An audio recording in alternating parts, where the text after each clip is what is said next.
जौनपुर बिहार से। मैं 92 में हाई स्कूल में था।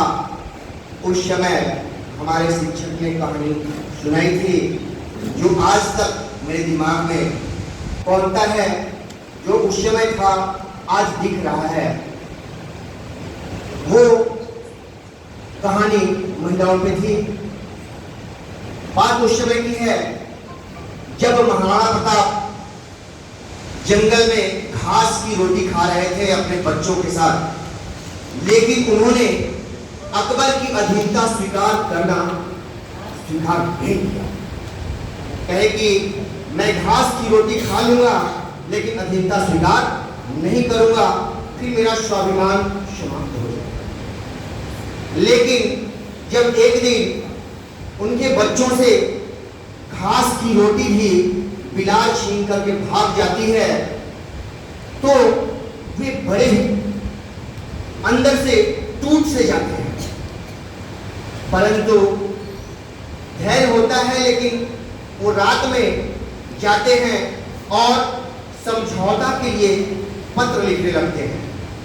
उनसे सहा नहीं गया, लेकिन उनकी जो महारानी थी वो साइड से देख रही थी कि क्यों परेशान है, इतने कभी परेशान नहीं थे, आज इतने महाराणा परेशान क्यों हैं। वो देखी कि उनके पीछे पीछे लगी रही, रात में सोने गए उनके पीछे पीछे चली गई। वो देख रहे हैं कि रात के अंधेरे में दीपक जलाकर वो कुछ लिख रहे हैं। वो समझ गए कि कुछ ना कुछ तो परेशानी है।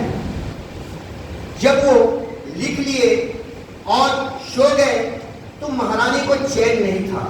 वो परेशान थी, आखिर हुआ क्या। वो जब सो गए वो जाकर के लिखा हुआ पत्र निकाल करके पढ़ी। उन्होंने अकबर से समझौते के लिए पत्र लिखा था।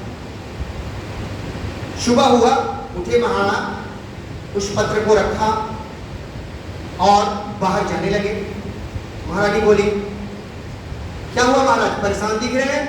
कोई बात नहीं महारानी, ठीक है। महारानी का लफ्ज था, थक गया समर अब तो रहा, थक गया समर अब तो रहा, अपनी तलवार हमें दे दे, रणचंडी सी बन जाऊं मैं, अपनी तलवार हमें दे दे। जब इतनी बात महारानी बोली तो महाराणा वो पत्र निकाल करके फाड़ देते हैं। बोले कि महारानी जब आप इतनी हिम्मत मुझे बधाई तो फिर मैं ये पत्र निकाल करके फाड़ता हूं और मैं अधीनता कतई स्वीकार नहीं करूंगा। घास की रोटी चाहे मिले या ना मिले, मर जाना स्वीकार करूंगा, लेकिन अधीनता स्वीकार नहीं करूंगा। तो वैसी वीरांगनाएं हमारे भारतीय संस्कृति में, भारतीय इतिहास में थी। और आज हम देख रहे हैं कि सेना की कमान भी ये महिलाएं संभाल रही हैं।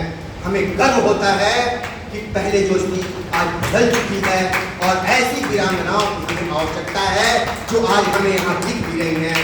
धन्यवाद। जय हिंद, जय भारत।